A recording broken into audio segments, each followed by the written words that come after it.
আমার খালাতো ভাই আমার সাথে যেভাবে কাজ করল গল্পটি সম্পূর্ণ শুনলে আপনাদের মেশিন দিয়ে টপ করে পানি চলে আসবে। আপনারা হাতের কাজ করতে বাধ্য হবেন, তাই হাতের কাজ করার আগে হাতের কাছে অবশ্যই টিস্যু রাখবেন। আমার নাম প্রীতি এবং আমার বয়স 23 বছর। আমি দেখতে বেশ সুন্দর, আমার শরীরের গঠন একটু বড় দেখায়।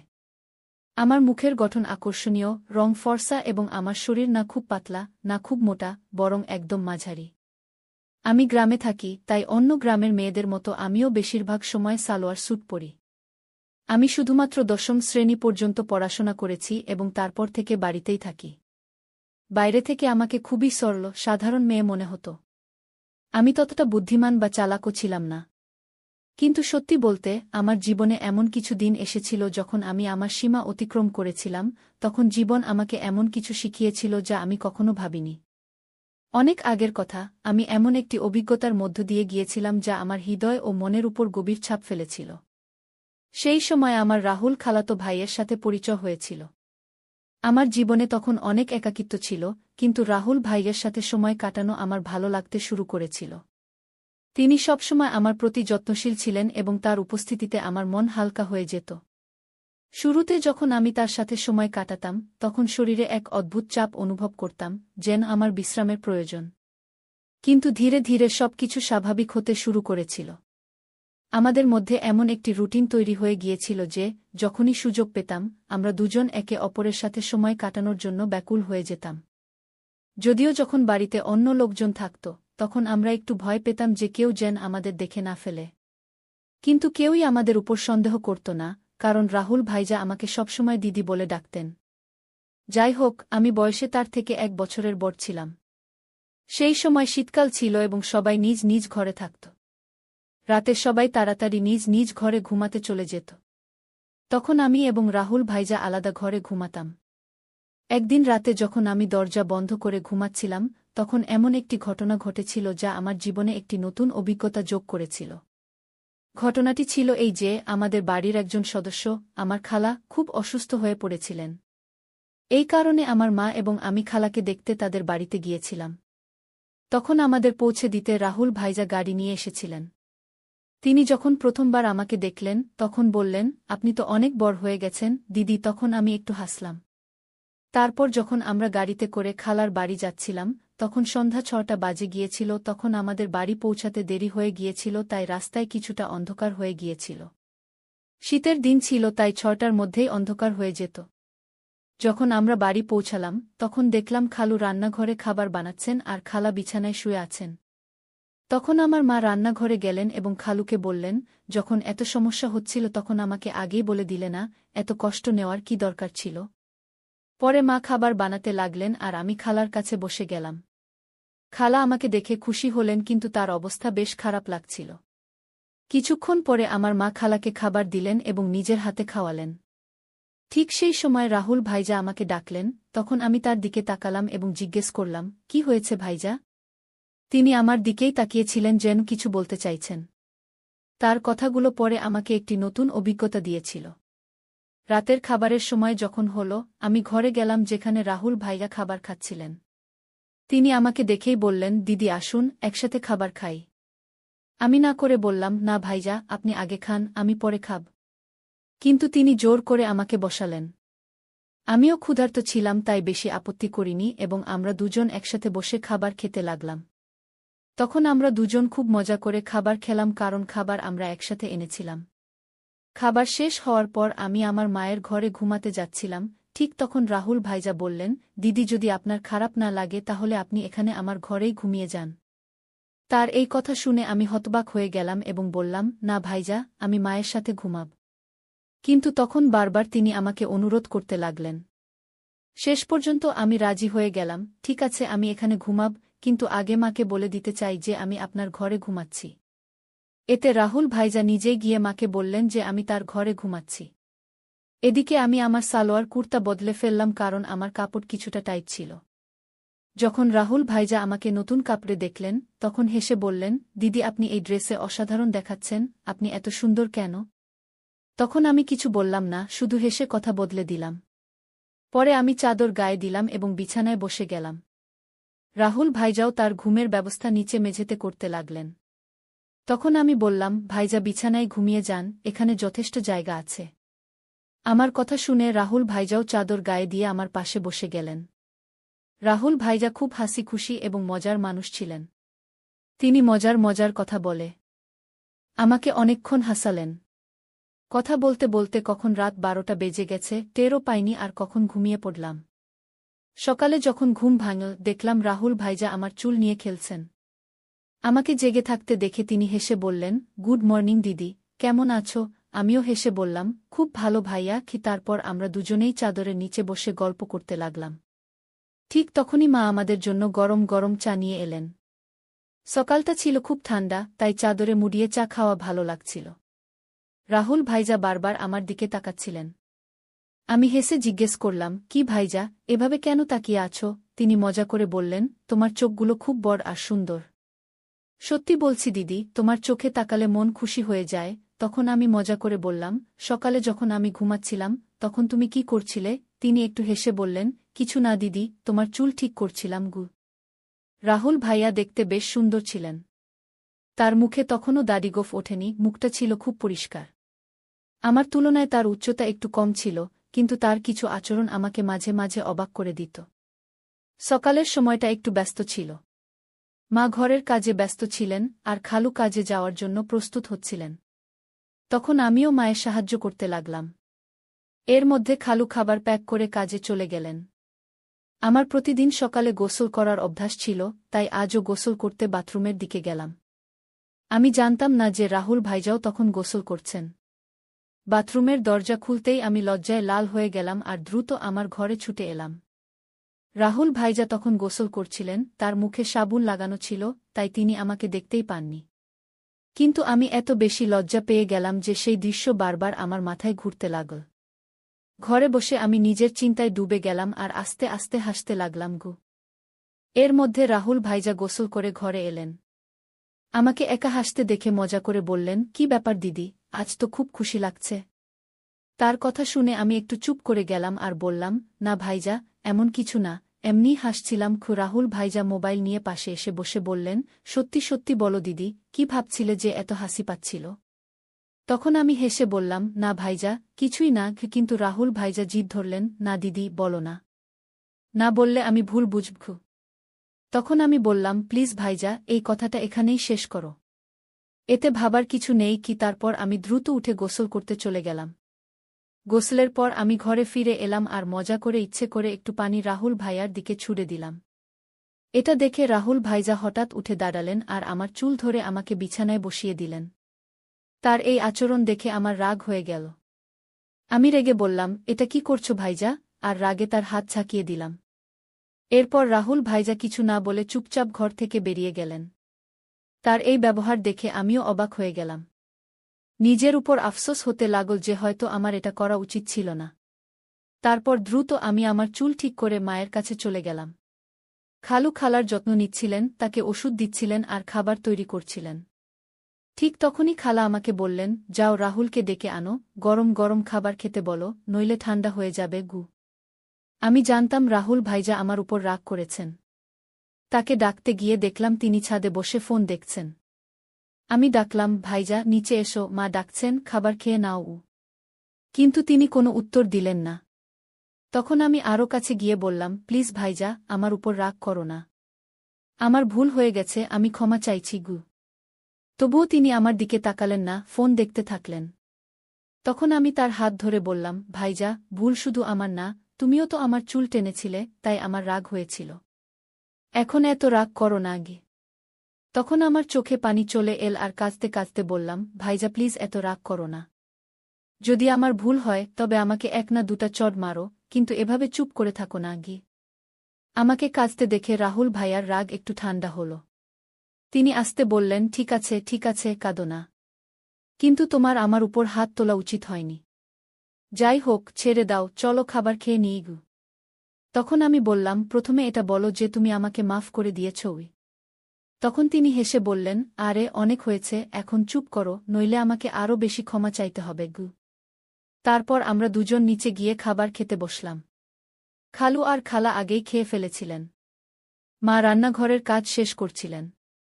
খাওয়ার পর আমি খালার পাশে বসে গেলাম আর তার সাথে কথা বলতে লাগলাম, খালার স্বাস্থ্যের খোঁজ নিতে লাগলাম। এই সময় মা বললেন, তোমরা এবং রাহুল এখানেই থাকো, আমি নিকটবর্তী বাড়িতে দেখা করতে যাচ্ছি। আমি রাহুলকে বলে দিয়েছি যেন সে কোথাও বাইরে না যায়, আমরা শীঘ্রই ফিরে আসব। তারপর মা এবং খালু বাইরে চলে গেলেন এবং আমি খালার ঘর পরিষ্কার করতে শুরু করলাম। ঠিক তখনই রাহুল ভাইয়া মজা করতে করতে এসে পড়লেন।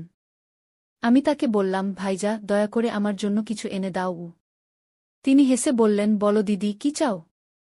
আমি বললাম, আমার জন্য চকলেট এনে দাও, আমি খুব পছন্দ করি।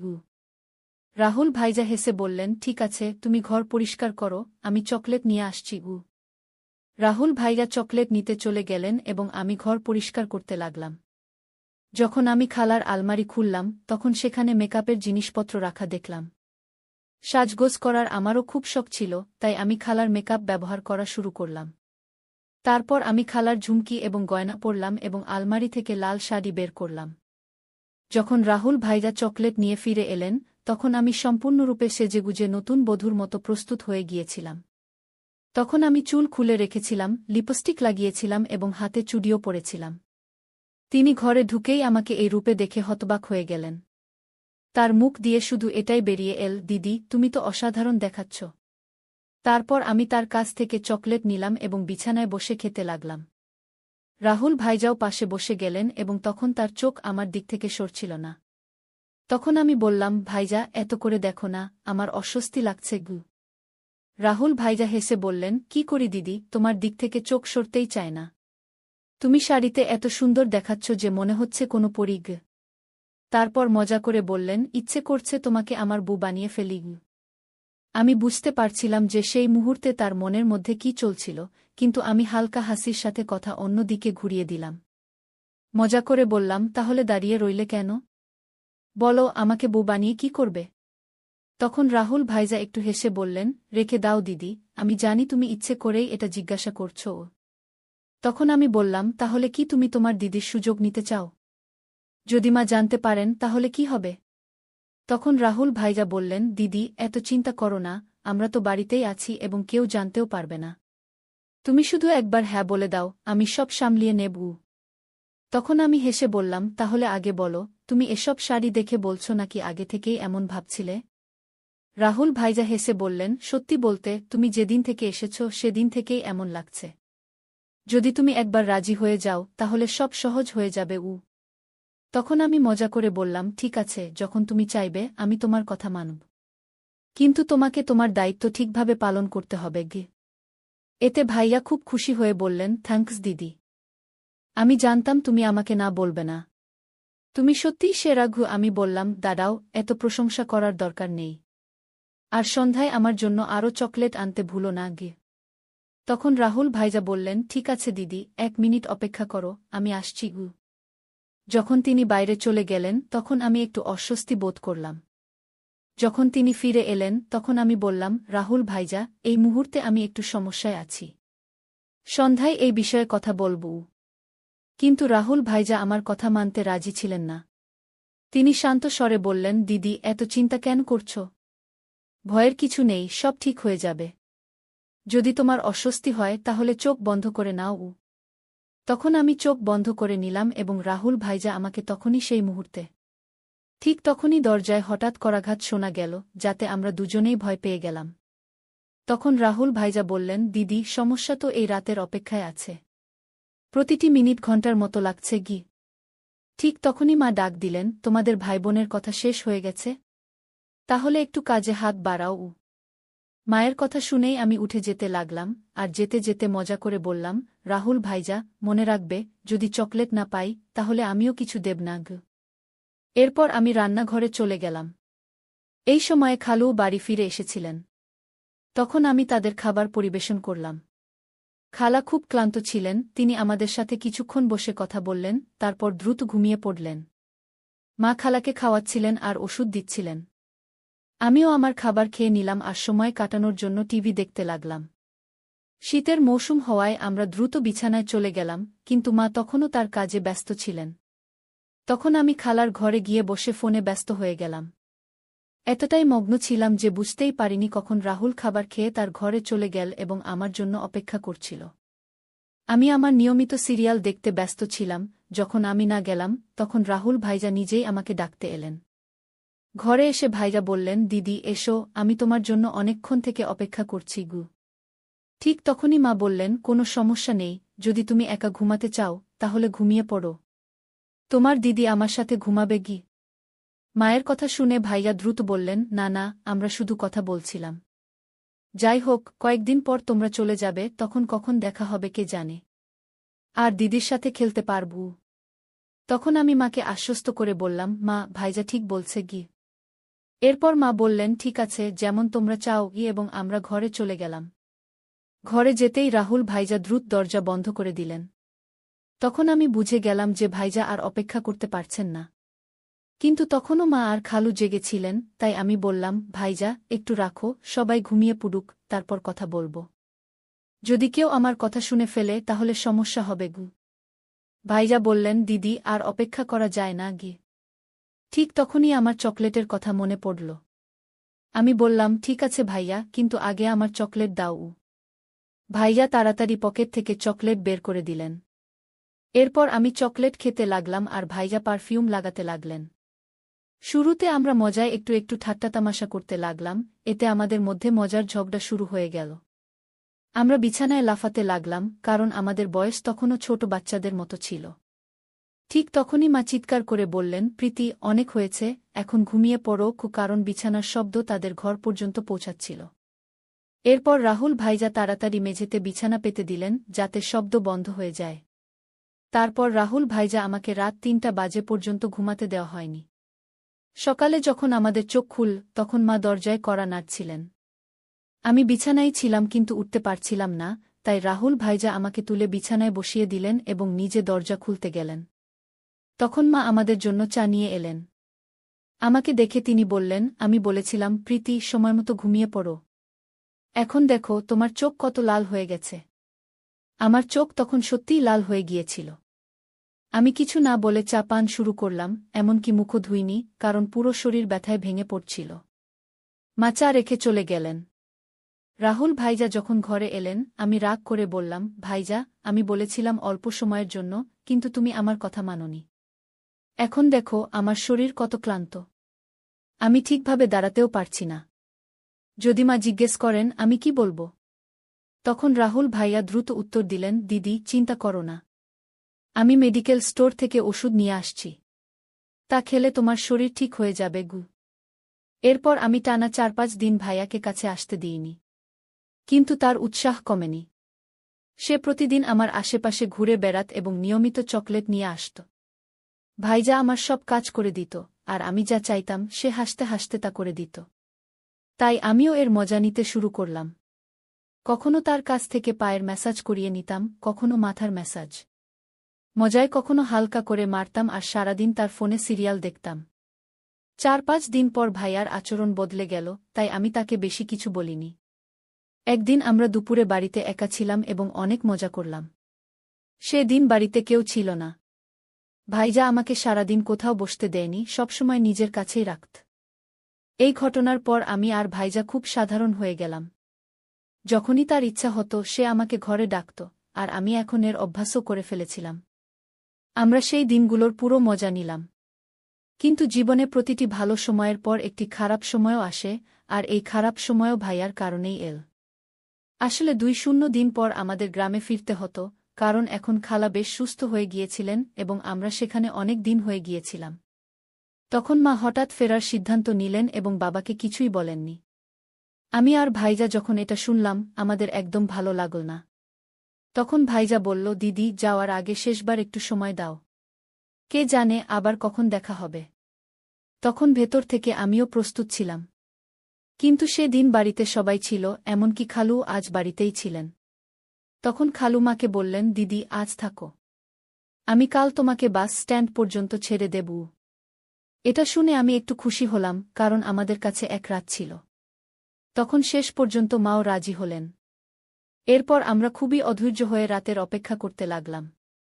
যখন রাত হল, তাড়াতাড়ি খাবার খেয়ে আমরা আমাদের ঘরে চলে গেলাম।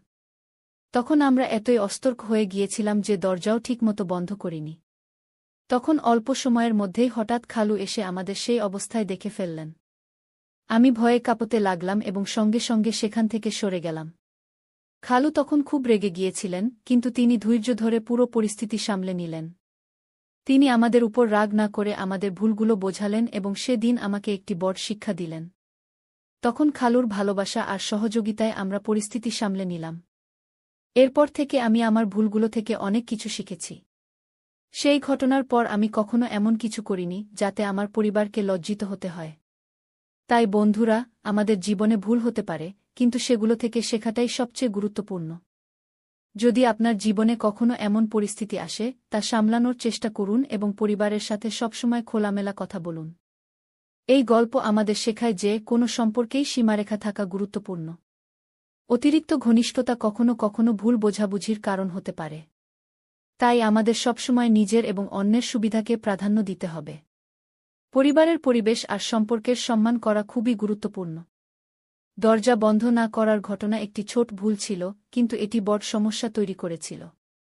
এ থেকে বোঝা যায় ছোট ছোট বিষয়েও সতর্ক থাকা উচিত, কারণ এগুলোর জীবনে বড় প্রভাব পড়তে পারে। তাই বন্ধুরা, এটা ছিল আমাদের আজকের ছোট্ট গল্প। আপনি এই গল্পটি কেমন লাগলো কমেন্ট করে অবশ্যই জানাবেন। যদি এটি আপনার পছন্দ হয় তবে এটি লাইক করুন এবং আপনার বন্ধুদের সাথে শেয়ার করুন। আরও এমন রোমাঞ্চকর গল্পের জন্য আমাদের চ্যানেলটি সাবস্ক্রাইব করুন এবং বেল আইকন টিপতে ভুলবেন না যাতে আপনি আমাদের কোনো গল্প মিস না করেন।